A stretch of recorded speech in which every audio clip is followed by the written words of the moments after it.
কি বলে, রাজপ্রাসাদের মানুষটাও মরে যাবে, কুড়ে ঘরের মানুষটাও মরে যাবে,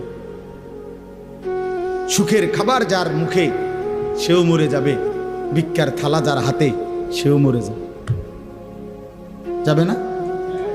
তো যেটা নিশ্চিত অনিবার্য বাস্তবতা, যেই মৃত্যুকে আড়াল করার, অস্বীকার করার, পাশ কাটার কোনোই ব্যবস্থা নাই, কোনোই ব্যবস্থা নাই। না না ক্ষমতা দেখাইয়া, না কাইন্দা কাইটা, কোনো সিস্টেম নেই।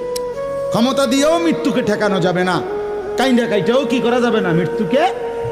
যেটা নিশ্চিত সেটাকে ভুলে যাওয়া কেন ভাই?